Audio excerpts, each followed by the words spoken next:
Well, I'll start off by saying, you know, we beat a well-coached, talented team tonight. I thought they played some terrific basketball throughout the night. I had watched them on tape, and tape didn't do them justice, to be quite frank. And that's rare for me when I see a team and we studying them. They were even better than what I saw, and I had a healthy respect for them going into the game based on how they had played thus far in the preseason. And they do a great job. They know who they are. All of them know their roles. They're very confident. They execute well. And I'm just really proud of our guys for, showing some resilience again in the second half and making the plays we need to make in order to secure a victory. You said you knew Quinnipiac was a good team coming in. They just beat Pitt. What happened in the first half, though, was they were just making shots where some of the defensive effort not what you wanted to see, and what changed for you in the second half to allow you to come back and win? Well, I think it was a combination. You make a great point. Some of it was, they're good players. They made plays, they made shots. We have the player of the year in their conference over there. How many times does the player of the year in the conference stay, at a smaller conference without moving? So that says a lot about the coaching staff and what he thinks about Quinnipiac. For him to stay loyal to the program, and I'm sure a lot of people probably was trying to get him out of there. So it just says a lot about their program and their culture. Then you have the fact that we did have some defensive lapses. We had some missteps defensively where we didn't communicate well, left guys open. I don't think we understood exactly, how, potent they are offensively, individually and collectively. And I think we got lulled into, realizing that later in the second half. We're like, okay, these guys can really, really score the basketball. You're going to have to dig in defensively. But when that happened, I thought our guys did respond and they dug in and we got some stops that we needed in order to get some momentum. Yeah, Coach, to kind of follow up on that, we've spoken earlier this season. Said the guys need to emphasize not trading blows offensively. They need to score and then play defense as well. What did you see the difference in the second half, holding Quinnipiac to 39 points? Well, I thought we did a much better job of getting stops. It boils down to that every time, stops and rebounds. And I thought we did a much better job of digging in, getting stops, and then not giving them second and third shot attempts. And that's something that we have to be, really good at. At the end of the day, you're going to win on your defense. And we didn't always play stellar defense throughout the game, but as you mentioned, in the second half, I thought our defense was at its best. We did change our defenses up some. We mixed it up some and, gave some different looks. And we'll do that from time to time. And I thought that was somewhat effective for us during the stretch where we were making a run as well. During a situation like in the second half, you guys held them to 1 of 16 field goals at some point throughout the half. What is going through? What do you instill defensively? Do you kind of try to keep switching it up, or do you want to focus on attacking since they were struggling to score? Well, we wanted to continue to play the same defense that helped us gain that momentum. We thought it was working for us, so we stayed with it for a while. And I thought our guys did a really good job, and it's something that we hadn't done a lot this year. Something that we've always had in our program, but we really haven't, resorted to it a lot this season. But this team right here, based on how they were playing in the first half, of 52 points, we knew that we were going to resort to going back to our zone and our different defenses in order to kind of maybe get them a little bit more out of rhythm. Coach, you had Jeremy Fomena lead you guys in scoring tonight with 18. He had 17 points coming into this game all season. Just what were you seeing differently from him tonight? I thought he was asserting himself. His energy and effort was great. I thought he gave great energy. His effort was amazing. And he's been improving. You watch him every day in practice and in the games when they get their opportunity. You can see these young guys, starting to figure things out. And we need everybody. Tonight, I thought it was our bigs who really, Biggs and Chris Johnson who really impacted the second half. And those guys, they were outstanding for us. But they wouldn't do that if they didn't know that we believed in them and they weren't ready for the opportunities by how they practice and how they prepare. And that's why I'm proud of them, because all of them practiced very hard. They were prepared for the opportunity, and they made the most out of it, and that's what you want to see with a team. Those guys anchored a bench performance of like double that Quinnipiac got. I know you talked about depth before in Daytona Beach. Just what were you end up seeing with that tonight? Our depth showed up again. No matter what, I thought whether it was Chris Johnson and Jeremy in the first half, or it was Jeremy and Chris Johnson in the second half, Chris Parker in the first half, I thought those guys off the bench all gave us something.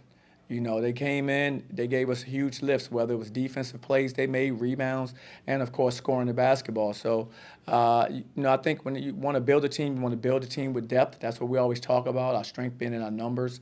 And it showed, I think, today. When you look at some of the contributions by guys on our team that aren't normally in those roles. With the emphasis you have on defense, what do you think leads to the lulls that you mentioned?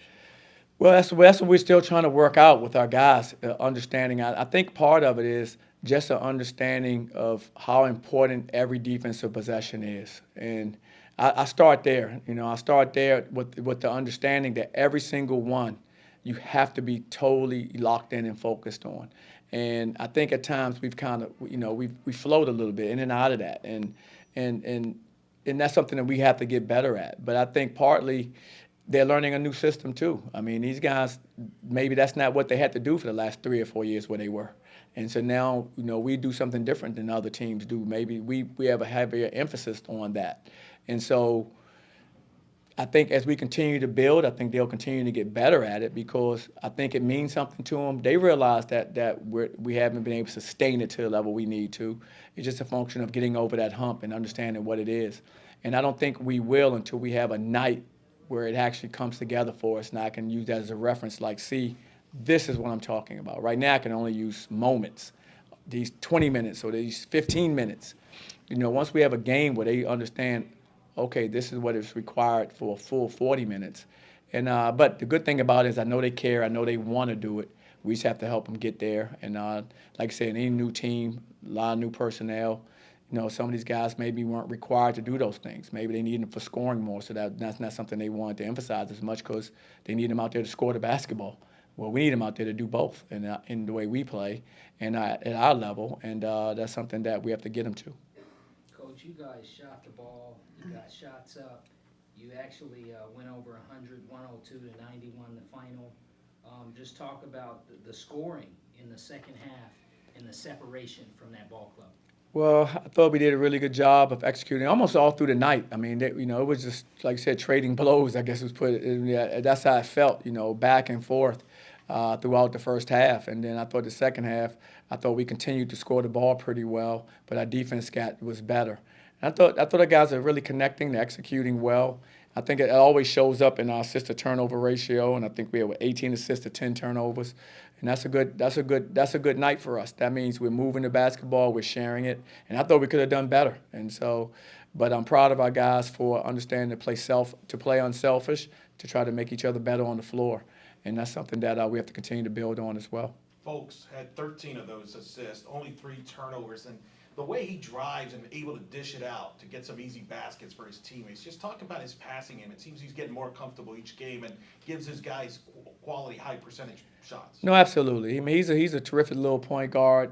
He can make guys better. He's a capable scorer. I think you've seen a lot of that in the last 2 or 3 games. He's had 18. He's also had 13 assists in the game. So he's also had 6 rebounds in games. So he's just a winner. He just finds ways to make plays to help your team win. And I think he did again tonight. Tonight his scoring wasn't needed as much. He had guys around him scoring the basketball, and he was a lead facilitator. And so as he continues to learn our system, I think he's only going to continue to get better as well. Coach, we talked earlier in the season about the turnover, and in this game you had a season low. How nice was it to see the turnovers tonight? You don't know how happy that makes me. Anytime we get a season low on turnovers, that's important because that's something we emphasize a lot. The ability to take care of the basketball.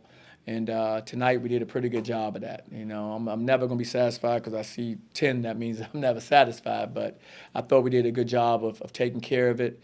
That's something, like I said, that we've tried to preach to our players the importance of value in every possession. And that's part of value in the possession is taking care of the basketball. So happy that our number was pretty low and the lowest number we've had this season. Coach, Jeremy dunked a basketball. It popped up. Looked like he could score twice on that play. Have you ever seen that with Big Dave or in Philly or at Duke or anywhere in basketball? I'm sure I've seen guys where the ball has been dunked and it didn't go all the way through, whether the net or it got tangled up and it popped back out. For sure, I've seen that play. But it has to go all the way through, and it didn't go through. So when he got it back, automatically it's going to be an illegal play for us because he had already held on the rim and snapped the rim down.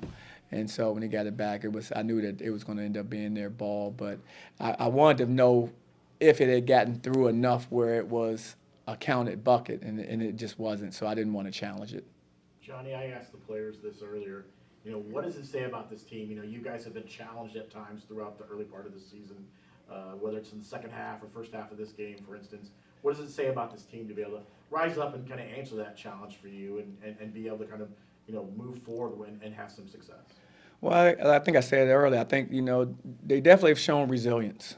I mean, they compete, whether we're up or down. I never worry about our competitive effort, and that's something that you want to see in a team, especially for, like I said, a team that's just coming together. We're, 6, 7 games in now, and so for a team like that to see, where they are and can see kind of their potential, based on what we've been able to do. I think our guys have a huge upside. I think as we continue to learn each other, we continue to learn, our overall system, both offensively and defensively, I see a lot of room for growth in this group. Coach, Quinnipiac was favored to win the MAC. They also had their preseason player of the year, managed to hold them there just 5 of 15 from the floor, even fouled them out, and a couple of other great players on that team. Just what did you like about how the team responded to what Quinnipiac was able to do? I was proud. I know the young man, Monroe, is a talented player. I mean, anytime you get a player of the year returning these days back to your university is a big deal. And so it says a lot about their culture, as I said before, and what they do over there with their staff. Because he's a terrific player. And scouting him, I was so impressed with the way he plays, the way he carries himself on the court. He's a tough young man to cover. And same thing with Zimmerman. I'd seen both of them, a lot of tape on them, and I was very impressed with how they approached the game. Their level of aggressiveness, they're really good. And Monroe has a chance to play professionally. Based on what I was seeing, watching tape on him. What about as far as drawing fouls and stuff on both ends? Oh, that's what I mean. They're really good. They're very physical players. They play a physical brand of basketball. They both can go off the bounce and create their own shot. It's one thing to catch and shoot, but and they can do that as well. But the ability to be able to go off the bounce and make plays for yourself and others is what separates, I think, both of those guys. Coach, Coach Quinnipiac had 8 blocks in this one, but majority of them came in the first half and the early second half. Would you say was it more of an emphasis to finish stronger at the rim, as we saw more dunks and more attacking later on? Definitely. We thought we weren't going up as strong as we needed to. And we weren't, utilizing shot fakes and things of that nature to get them off balance. We were very predictable with our moves around the basket. And those guys are all, good athletes. And so if you're going to be predictable, they can time what you're going to do and they can make plays on the ball. And that's what they did time and time again, especially in the first half. But we started to learn some things, as the game went on, and we started to be more efficient around the basket. Coach Jeremy Fromina, I know you recruited him several years ago coming out of high school. I mean, how big was it to have a breakout like he had tonight? How big would that be if he could continue to put forth these kind of performances going forward? That'd be huge for us. I mean, as each individual player on our team gets better, we get better. And so to see our bigs, especially Jeremy, the way he played tonight in the second half, especially when we were down, and he helped. He and I thought Chris Johnson were 2 guys that helped key that run that we had. And so I was really, really happy for him because how hard he's working. He wants to be a really good player, and he has a chance to be terrific. It's just a function of continuing to work, continue to believe in himself. And, obviously we believe in him or he wouldn't be playing. So I'm happy for him, and hopefully he can continue to build on it. Last one. Coach, one last question. With Thanksgiving coming up, what are you most thankful for this year? I'm always thankful for my family. I'm always thankful for my team.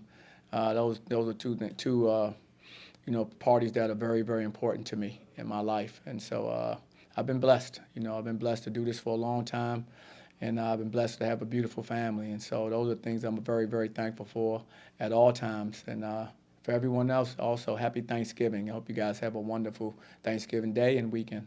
All right, thank you, Coach. Appreciate it. Thanks a lot, Coach. All right, guys. Now we're going to bring the team. We're going to have the whole team.